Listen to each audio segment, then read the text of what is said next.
Farmer, l'acteur cachait de sombres secrets. Je crois qu'à cette époque, il buvait beaucoup. C'était une véritable addiction. Le 1er juillet 1991, Michael London meurt. Voici le dossier médical de Michael London, qui indique qu'il est mort d'un cancer du pancréas. L'âge moyen de diagnostic de cette maladie est de 71 ans. Michael London en avait seulement 54. Ce cancer est connu pour être particulièrement meurtrier, mais les patients peuvent vivre au moins 5 ans après le diagnostic. Michael London, qui était en bonne condition physique, en est mort en seulement 12 semaines. Je veux comprendre comment son cancer a pu se développer de manière aussi agressive et l'emporter si rapidement.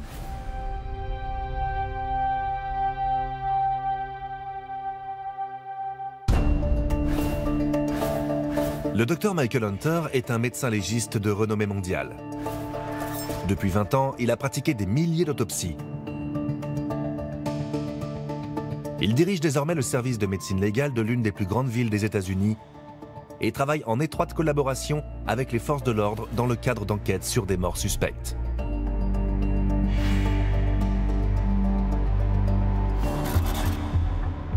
En mars 1991, Michael London semblait être un cinquantenaire en bonne santé. Mais seulement 3 mois plus tard, il a succombé à un cancer du pancréas.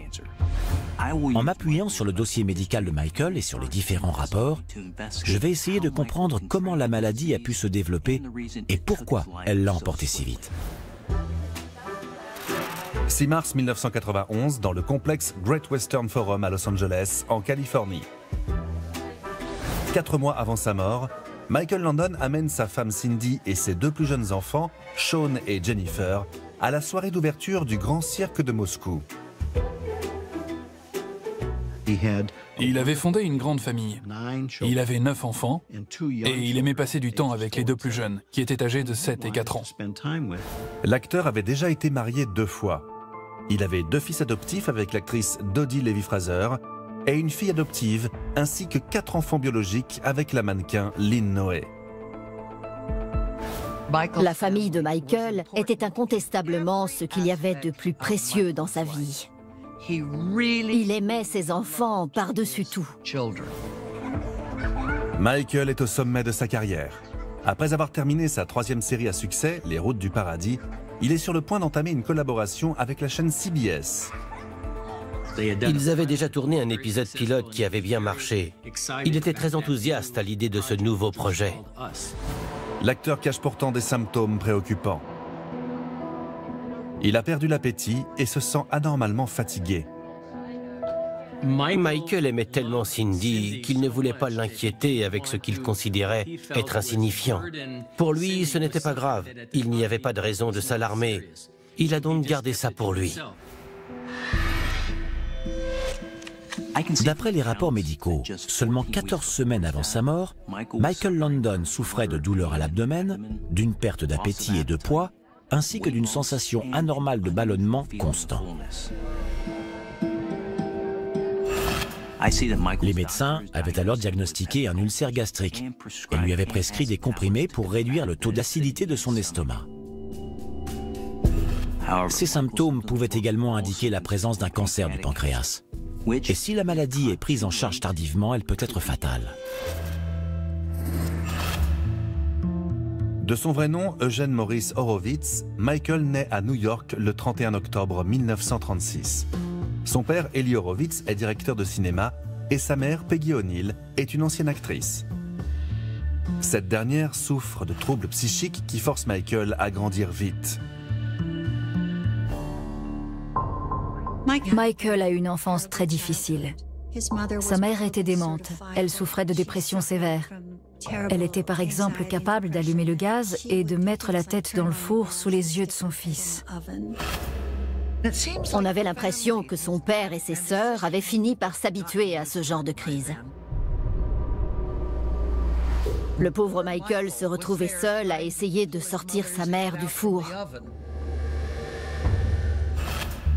Pour échapper à l'ambiance familiale pesante, le jeune Michael se réfugie dans le sport.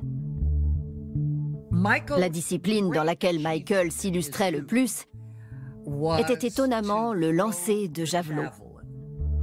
Il était capable de les lancer bien plus loin que bon nombre d'athlètes professionnels.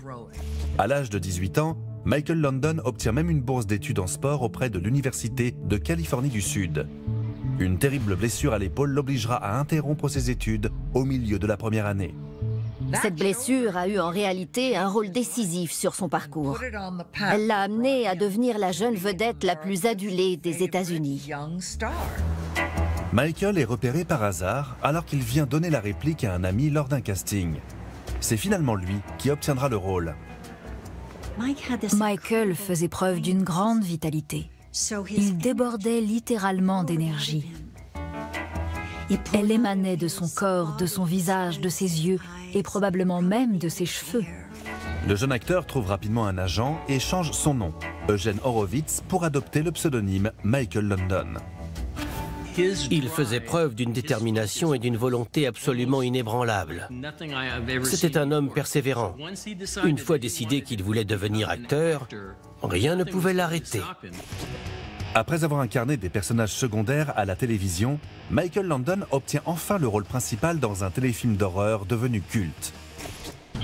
3 années plus tard, il fait partie du casting de la célèbre série Bonanza et incarne le jeune Joe Cartwright aux côtés de l'actrice Ruth Lee. Michael n'était pas seulement beau garçon, il était profondément gentil. J'étais jeune et je l'adorais. Toutes les jeunes filles en tombaient amoureuses. La série Bonanza a été diffusée pendant 14 ans. Michael London y a incarné le personnage le plus populaire de toute l'histoire de la télévision américaine. Pour Michael, on peut dire que Bonanza a été une véritable aubaine. Cela a changé sa vie. Grâce à ce programme, il est devenu une immense star.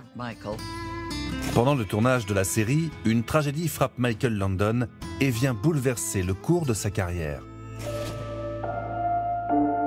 Cheryl, sa fille adoptive, est victime d'un accident de voiture. And the doctor told me that, as far as he was concerned, there was practically no chance at all for her. Everyone in the car was killed but her. Cheryl était dans un état critique. Michael a alors abandonné le tournage de Bonanza. Il est resté au chevet de sa fille pendant des semaines et des semaines. Michael London refuse de perdre espoir. Il avait juré devant Dieu que si ses prières étaient exaucées et que sa fille s'en sortait, il consacrerait le reste de sa carrière à réaliser des films inspirants. Des films qui véhiculeraient un message d'espoir et d'optimisme à toute la nation.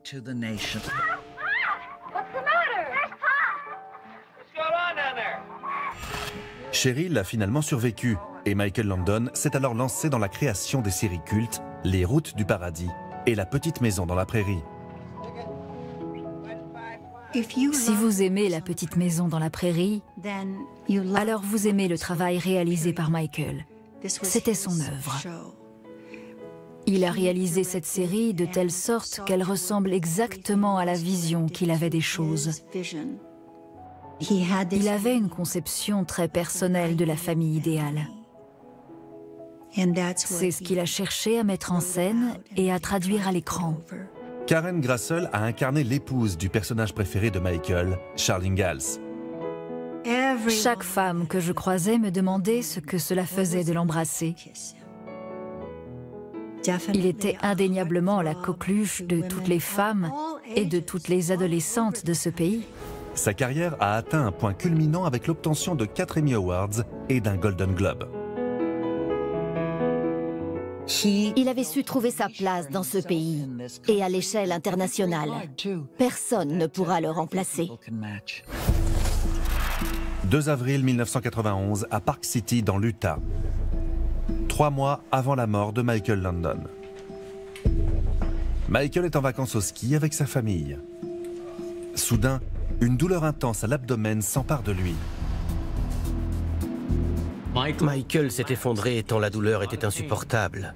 C'était le signe que quelque chose de grave était en train de se produire. Michael London a cru que la douleur était due à des reflux gastriques, mais une sensation de brûlure aussi vive peut également être le symptôme d'un cancer du pancréas. Le pancréas est un petit organe situé derrière l'estomac. Il sécrète des sucs digestifs et des hormones qui permettent de transformer la nourriture et de réduire la glycémie. La présence de tumeurs peut affecter le faisceau de nerfs formant le plexus solaire au niveau du pancréas, entraînant des douleurs cuisantes, vives et lancinantes. 4 avril 1991, au centre médical Cedars-Sinai à Los Angeles, en Californie. Michael Landon a été rapatrié pour passer une série d'examens. Les résultats tombent comme une sentence. Les scanners ont révélé la présence d'une tumeur de la taille d'une balle de baseball sur le pancréas de Michael Landon. Cela représente une masse énorme pour un organe qui fait environ une quinzaine de centimètres. Une biopsie a confirmé que la tumeur était cancéreuse. Le cancer du pancréas se développe généralement à partir des cellules qui sécrètent les sucs digestifs. Ces cellules se divisent et se multiplient de manière incontrôlable. La tumeur de Michael appuyait sur son estomac. C'est cette pression qui lui causait des douleurs dans l'abdomen. Cela explique aussi sa perte d'appétit. Lorsque Michael a appris qu'il était atteint d'un cancer, il s'est jeté au sol et il a commencé à faire une série de pompes. Il criait « Regardez comme je suis costaud, je vaincrai ce monstre, je le vaincrai ». Plus de 80% des cancers du pancréas surviennent entre l'âge de 60 et 80 ans. Michael était un jeune cinquantenaire en bonne condition physique, puisqu'il faisait 2 heures de sport par jour. Comment se fait-il qu'il ait été frappé si jeune? Il faut s'intéresser aux potentiels facteurs déclenchants. Michael Landon avait visiblement une habitude qui l'a exposé à un risque élevé d'endommager son pancréas: l'alcool. À l'âge de 24 ans, Michael Landon commence à boire abondamment avec les autres acteurs de Bonanza. Il m'avait confié qu'il buvait beaucoup sur le tournage de Bonanza. Il buvait du matin au soir, je trouvais ça terrifiant. Il était jeune. Il évoluait au milieu d'un cercle d'hommes mûrs où tout le monde buvait beaucoup. Je pense que d'une certaine manière, il a voulu s'intégrer à ce cercle, montrer qu'il faisait partie du club. En 1960, les excès de Michael Landon deviennent problématiques et causent un esclandre à bord d'un vol vers Los Angeles. Michael s'est écroulé par terre et la pauvre hôtesse de l'air a cru qu'il s'agissait d'une crise d'épilepsie ou d'une convulsion. De toute évidence, cet épisode aurait dû tirer la sonnette d'alarme sur son état. Les convulsions sont généralement associées à l'épilepsie, qui résulte d'une activité électrique anormale du cerveau. Selon les rapports, Michael Landon n'était pas épileptique. Il n'a même jamais souffert d'autres crises au cours de sa vie. À mon avis, les convulsions de Michael ont été provoquées par une consommation excessive d'alcool, associée à une grande fatigue. La combinaison de ces deux facteurs peut faire dangereusement chuter la glycémie. Au début, Michael Landon a réussi à contrôler sa consommation d'alcool. Mais dans les années 70, lorsqu'il est devenu le réalisateur et l'acteur vedette de La Petite Maison dans la Prairie, ses habitudes ont dégénéré. Il gardait toujours à portée de main une tasse contenant un fond de vodka. Les enfants ne pouvaient pas deviner que la tasse contenait de l'alcool. L'assistant de Michael, en revanche, savait toujours quand venir lui remettre une petite dose. C'était comme ça, matin, midi et soir. À long terme, la consommation d'alcool libère des substances toxiques dans le pancréas. Cela entraîne une inflammation appelée pancréatite chronique. Les personnes atteintes de cette affection risquent davantage d'avoir un cancer du pancréas. Par ailleurs, la consommation de spiritueux comme la vodka ou le whisky abîme bien plus le pancréas que d'autres types d'alcool. Des études ont montré que plus de 3 verres d'alcool fort par jour augmentent les probabilités de développer un cancer du pancréas de 30%.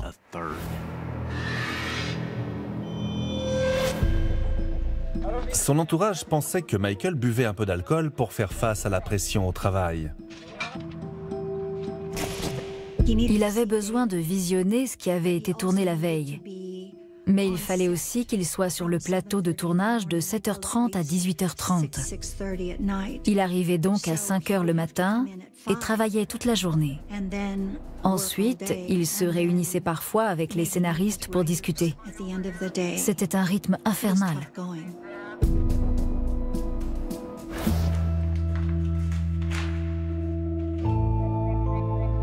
Pour surmonter cette pression que lui impose sa carrière, l'acteur se réfugie dans l'alcoolisme. Michael l'a reconnu publiquement. Il buvait trop d'alcool.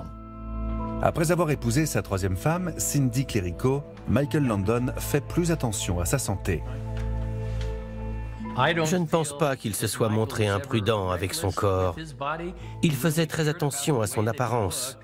Il s'efforçait de faire du sport au moins 3 fois par semaine. Il prenait soin de son corps. C'était sa vitrine. Michael Landon a énormément bu au cours de sa vie. Toutefois, sur les 10 années qui ont précédé sa mort, il avait freiné sa consommation. L'alcool a peut-être joué un rôle dans le développement de son cancer. Mais c'est sans compter sur une autre addiction meurtrière qui favorise la croissance rapide des cellules cancéreuses dans l'organisme, le tabac. La cigarette est un facteur de risque avéré dans la survenue du cancer du pancréas. On considère qu'elle double les probabilités de développer la maladie. Des études ont conclu qu'un cancer du pancréas sur 3 est directement lié au tabac. Dès que quelqu'un allumait une cigarette, Michael ne pouvait pas s'empêcher de demander s'il pouvait en prendre une bouffée. C'était une véritable addiction. Une cigarette contient plus de 60 substances cancérogènes. Les plus nocives, la nicotine et les nitrosamines, causent des dommages moléculaires dans le pancréas. Cela génère des mutations génétiques, des inflammations et des fibroses. Des recherches ont prouvé que les cellules inflammatoires présentes dans le pancréas libèrent de la cytokine et de la chimiokine. Ces protéines stimulent la croissance des cellules cancéreuses. Tous ses proches ont essayé de le convaincre d'arrêter de fumer. Mais aucun n'y est parvenu avant que le diagnostic de son cancer ne tombe. Des études scientifiques ont démontré que les dégâts causés par le tabac sur le pancréas ne sont pas irrémédiables si l'on arrête de fumer. En 10 ans, les risques d'être atteint d'un cancer diminuent considérablement. Si Michael Landon avait arrêté de fumer plus tôt, il ne serait peut-être pas tombé malade. Outre la présence de ces facteurs de risque ayant sûrement favorisé l'apparition du cancer de Michael Landon, comment expliquer son décès prématuré alors qu'un mois auparavant, il ne présentait aucun symptôme? 5 avril 1991, dans la maison de Michael Landon à Malibu, en Californie. Michael reçoit un appel de ses médecins qui lui communiquent les résultats de ses récents examens.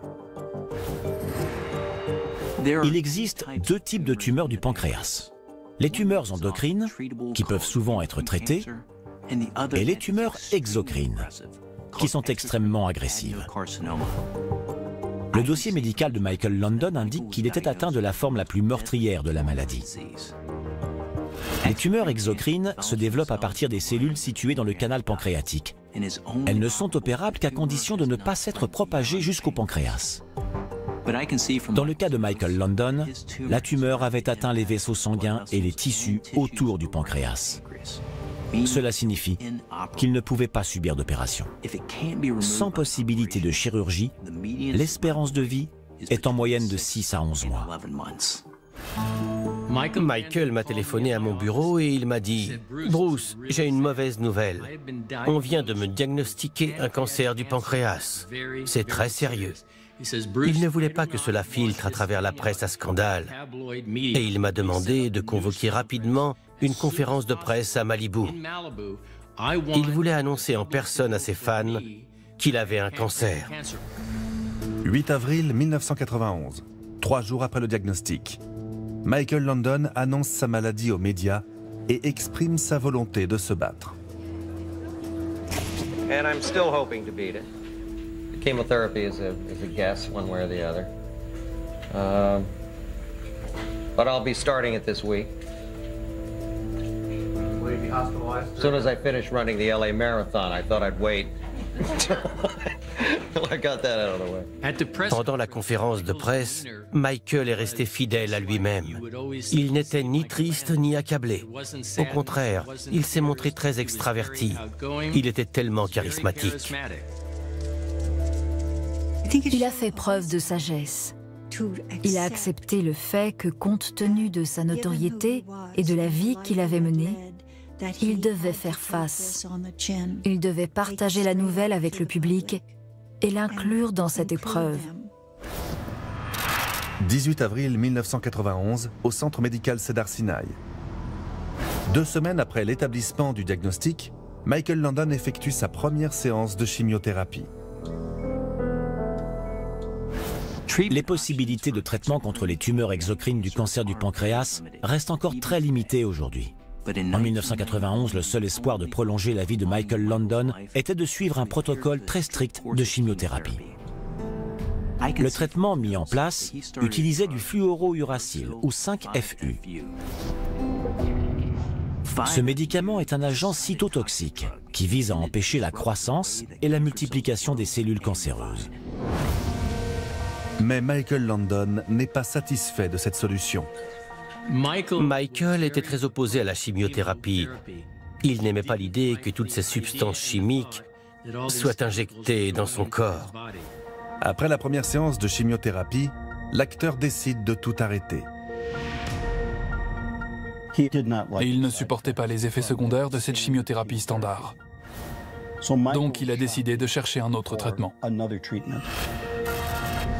En 1991, les effets secondaires des chimiothérapies étaient encore plus violents qu'ils ne le sont aujourd'hui. Ils pouvaient provoquer des infections, des nausées et des diarrhées, des problèmes cardiaques, des plaies à la bouche, une sécheresse extrême de la peau et la perte des cheveux. À cela s'ajoutait l'épuisement lié à la fréquence élevée des séances programmées. Le protocole prévoyait au moins 8 semaines de traitement à raison de 22 heures de soins hebdomadaires. Aujourd'hui encore, le 5-FU ne permet d'obtenir que des résultats limités. Certaines études affirment que seuls 13% des patients se montrent réceptifs à ce médicament. Néanmoins, en décidant d'arrêter sa chimiothérapie, Michael Landon s'exposait à un risque. Sans aucun traitement thérapeutique, son cancer était susceptible de progresser. Michael Landon est déterminé à trouver un autre mode de traitement. Il commence alors à suivre le régime Gerson, une thérapie alternative non éprouvée contre le cancer. Michael ne rejetait aucune option. Il était prêt à essayer tout ce qu'il pouvait. Le régime Gerson consiste à ingérer jusqu'à 8 kg de fruits et de légumes par jour sous forme de jus et à supprimer la viande et les protéines de l'alimentation. Il est censé réduire le taux de toxicité présent dans les cellules de l'organisme et renforcer le système immunitaire. Un régime alimentaire riche en fruits et légumes et pauvre en viande serait plus sain. Cela suffirait à assurer les apports nutritionnels nécessaires. Toutefois, si Michael était déjà dénutri et affaibli, ce régime a certainement favorisé une perte de poids et une fatigue supplémentaire. 24 avril 1991, au centre médical Saint-Vincent à Los Angeles, en Californie. 3 semaines après la découverte de son cancer, Michael Landon passe de nouveaux examens pour évaluer la progression de la tumeur. Les scanners révèlent que, loin d'avoir diminué, la tumeur a grossi. Le régime holistique de Michael Landon a échoué à freiner la progression de son cancer. À ce moment-là, la tumeur avait doublé de volume. Son pancréas était donc incapable de produire les enzymes digestives nécessaires à la transformation des aliments et à la régulation de la glycémie. Des métastases s'étaient formées sur le foie et sur les ganglions lymphatiques autour du côlon. C'est ce qu'on appelle le stade 4 du cancer du pancréas, pour lequel l'espérance de vie ne dépasse pas 6 mois. Michael Landon consulte alors un nouveau médecin, le docteur Cary Present, spécialisé dans les traitements de pointe contre le cancer. La première fois que j'ai rencontré Michael, il m'a donné l'impression d'être profondément abattu par son pronostic. Mais c'était quelqu'un de combatif. Il était prêt à faire tout ce qui était en son pouvoir pour s'en sortir. Le docteur Present propose alors à Michael une nouvelle forme ciblée de chimiothérapie développée par son laboratoire. La donorubicine est une boule microscopique de graisse chargée de produits chimiothérapiques standards. Elle s'avère moins toxique que d'autres traitements car les tissus sains ne l'absorbent pas. Michael a accepté. Il voulait absolument essayer cette nouvelle thérapie. Le traitement n'a encore jamais été essayé sur un patient atteint d'un cancer du pancréas. Ce médicament était tout nouveau. Nous savions ce qu'il provoquait chez les animaux, mais pas chez les êtres humains. Michael a été un des premiers patients à en prendre. Nous attendions tous avec angoisse de voir ce qui allait se passer. 2 mois avant sa mort, le cancer de Michael London s'était propagé au-delà de son pancréas et avait atteint le foie et les ganglions lymphatiques. C'est à ce moment-là qu'il a entamé une nouvelle thérapie à base de donorubicine. Ce médicament encore mal connu aurait-il pu contribuer à son décès seulement 8 semaines plus tard? 20 mai 1991, dans la maison de Michael London à Malibu, en Californie. 6 semaines avant sa mort, l'état de l'acteur se dégrade sérieusement. Après une séance de chimiothérapie, il a commencé à ressentir des douleurs dans la poitrine et a perdu connaissance. Le dossier médical de Michael indique qu'un caillot sanguin s'était formé dans sa jambe et avait voyagé jusque dans ses poumons, entraînant des difficultés respiratoires et des douleurs dans la poitrine. C'est ce qu'on appelle une embolie pulmonaire, et cela peut être fatal. Michael est amené d'urgence à l'hôpital. Les chimiothérapies ont souvent pour effet secondaire la formation de caillots sanguins. Elles réduisent la production des protéines chargées d'empêcher l'apparition de thromboses. Le risque que ce type d'accident arrive est 4 fois plus élevé chez les patients souffrant du cancer du pancréas. Les tumeurs libèrent une grande quantité de substances dites procoagulantes qui agglomèrent le sang. D'après les rapports, les médecins ont immédiatement administré à Michael un médicament pour fluidifier son sang. Ils lui ont également posé un filtre de veine cave au niveau de l'aine. Nous ne voulions pas que les caillots sanguins entraînent des complications. Et il fallait donc les dissoudre pour ne pas aggraver l'état de Michael. Cindy reste au chevet de son mari et prie pour qu'il se remette vite. Je salue son courage. Elle est restée très forte. Elle a tenu bon pour Michael, pour elle, pour leur famille. Elle a énormément souffert.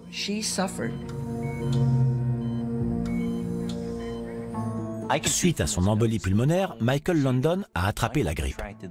Son système immunitaire était très affaibli par le cancer en lui-même, mais également par sa nouvelle chimiothérapie, qui supprimait ses globules blancs de l'organisme, fragilisant ainsi ses défenses, pour lutter contre toute forme d'infection.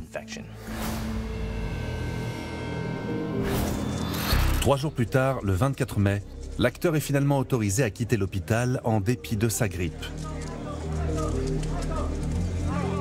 À sa sortie de l'hôpital, on se serait cru à la première d'un film.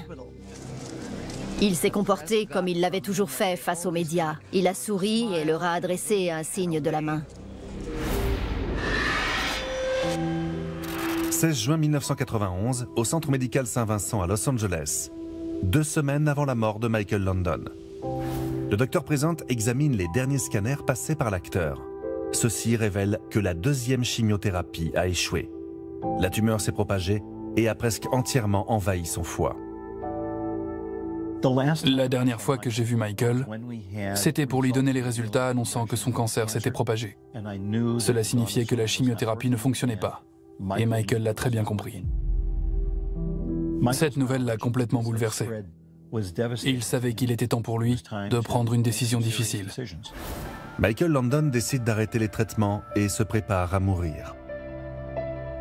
Il ne voulait plus d'injections, plus d'aiguilles. Il voulait seulement rester auprès de sa famille et passer du temps avec les siens. Michael n'est pas du genre à laisser les autres décider à sa place, encore plus pour ces dernières heures. Il pèse le pour et le contre entre continuer une thérapie et profiter de ses derniers moments avec ses proches. Il choisit de privilégier sa famille et de lui consacrer tout le temps qui lui reste. Pour la première fois depuis le début de sa maladie, Michael Landon se retire de la vie publique.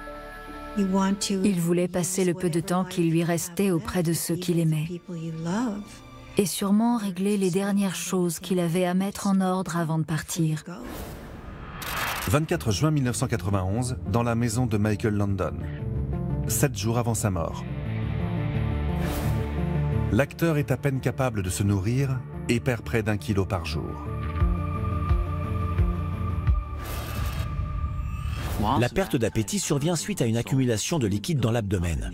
La présence de cellules cancéreuses dans le foie augmente la pression autour des vaisseaux sanguins et fait remonter les fluides dans les membranes avoisinantes. Par ailleurs, le foie ne peut pas produire les protéines nécessaires à la coagulation du sang, ce qui favorise également la fuite de liquide dans la cavité abdominale.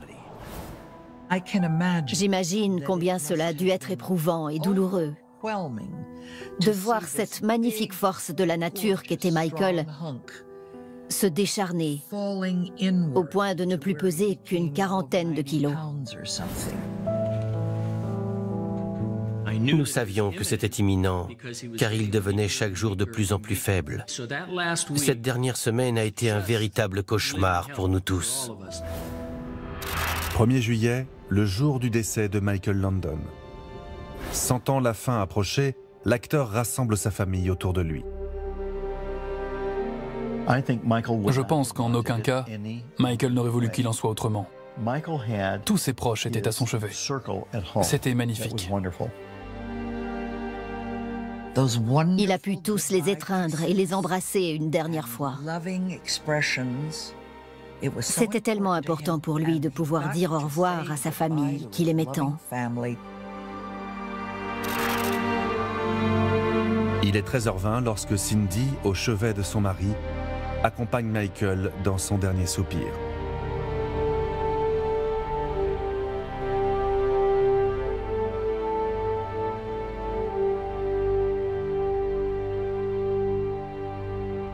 It was less than 3 months ago that actor Michael Landon was diagnosed with inoperable liver and pancreatic cancer. Today, it took his life at the age of 54. Quand la nouvelle de son décès est tombée, j'étais en état de choc face à la rapidité avec laquelle il était parti. C'était déchirant d'apprendre qu'il nous avait quittés si vite. J'ai eu la sensation de prendre un coup de poing dans le ventre. J'étais complètement dévasté. Michael était bien plus qu'un collaborateur, c'était un ami. Malgré le stade avancé du cancer de Michael Landon, des accusations relatives à son traitement ont été lancées après sa mort. Une femme du nom de Charlotte Gerson racontait à qui voulait l'entendre que l'ensemble des traitements chimiothérapeutiques administrés à Michael par les médecins qui le suivaient était à l'origine de sa mort. Le père de Charlotte Gerson, le docteur Max Gerson, était le créateur du régime alimentaire que Michael avait suivi pendant sa thérapie. Sa fille prétendait donc que la chimiothérapie pouvait nuire aux patients qui, comme Michael Landon, souffraient d'un cancer du pancréas.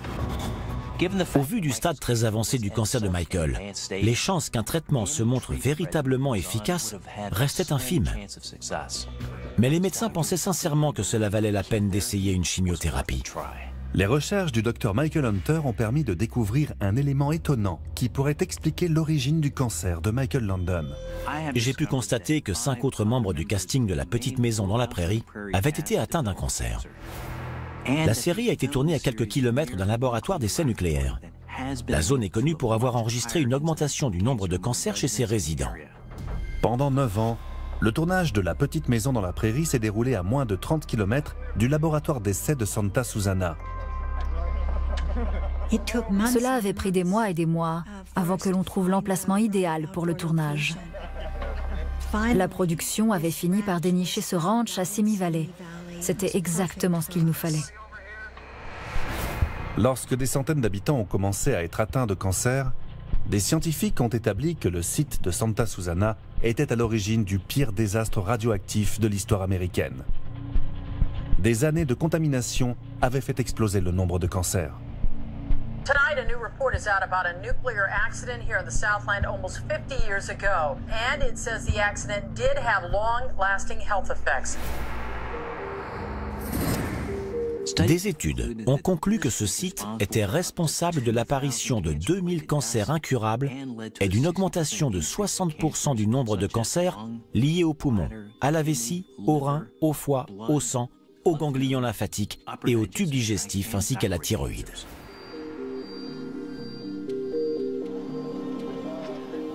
5 membres du casting de La Petite Maison dans la Prairie atteints d'un cancer. Le lieu du tournage, situé à proximité d'une centrale nucléaire radioactive. Il y a vraiment de quoi se demander si tout cela n'a pas un lien direct. Malgré la corrélation scientifiquement établie entre les radiations du site et l'augmentation du nombre de cancers, aucune preuve ne permet d'affirmer avec certitude que la maladie de Michael London ait été causée par sa proximité avec la zone irradiée. En revanche, d'autres éléments dans ses antécédents familiaux permettent d'obtenir une explication beaucoup plus probable sur l'origine de son cancer du pancréas.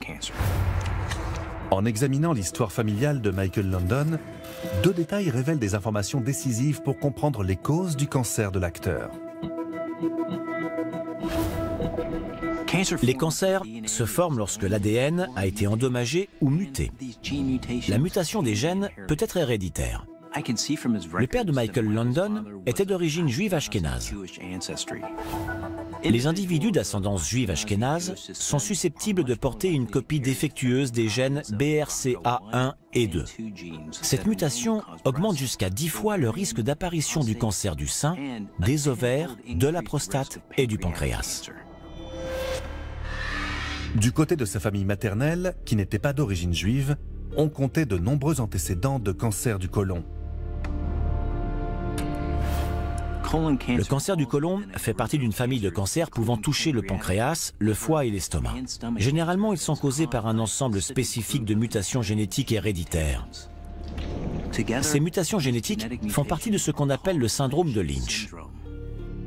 Il est tout à fait probable que Michael London ait hérité de ces mutations génétiques et qu'elles aient été à l'origine du développement de son cancer du pancréas. Malheureusement, Michael ne connaissait pas bien l'histoire de sa famille. Il était un peu coupé de ses racines. Aujourd'hui, on peut dépister ce syndrome très facilement. Une simple prise de sang ou un test salivaire suffisent à déterminer si un individu est porteur de ce gène. Si Michael London avait eu connaissance de ses antécédents familiaux et avait pu pratiquer un test pour détecter cette mutation génétique, sa vie aurait pu être sauvée. Malheureusement, le cancer de Michael a été diagnostiqué alors qu'il était déjà arrivé à un stade avancé. Il ne peut exister une seule et unique raison au développement d'un cancer du pancréas, mais la prédisposition génétique de Michael London a sans nul doute été un facteur décisif dans l'apparition de sa maladie. À cela s'ajoute le fait qu'il fumait et buvait énormément et qu'il travaillait dans un environnement sous pression. Enfin, son cancer a été diagnostiqué après que des métastases se soient propagées. Cela signifie qu'indépendamment des traitements, il avait peu de chances de s'en sortir.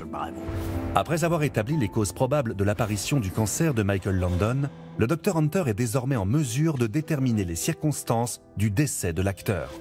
Il ne fait aucun doute que c'est un cancer métastasé du pancréas qui a tué Michael London le 1er juillet 1991. Mais je pense que c'est une insuffisance hépatique qui a causé sa mort. La tumeur de Michael obstruait ses voies biliaires, favorisant le reflux de la bile dans son foie. Par ailleurs, les cellules cancéreuses empêchaient son foie de fonctionner correctement. Cet organe est essentiel à de nombreuses fonctions vitales de l'organisme, notamment l'élimination des substances toxiques. L'insuffisance hépatique de Michael London a sûrement contribué à l'accumulation de toxines mortelles dans le sang, telles que l'ammoniac. Ces toxines ont sûrement contaminé de nombreux organes. Plus spécifiquement, des taux incroyablement élevés d'ammoniac ont sûrement endommagé son cerveau de manière irréversible. Donc, il a dû tomber dans le coma avant de rendre son dernier soupir.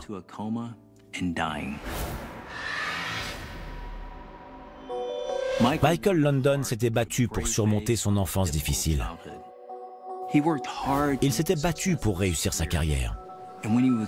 Lorsque le plus gros combat de sa vie s'est présenté à lui, un cancer du pancréas de stade 4, il s'est battu jusqu'au bout. Le fait qu'il ait lutté avec dignité, courage et optimisme est une victoire en soi. Il nous a laissé tant de choses. Je pense à ça bien plus qu'à ce que nous avons perdu. Je pense à toute son œuvre, à tout ce qu'il nous a laissé en héritage et qui continue d'émouvoir les téléspectateurs aujourd'hui.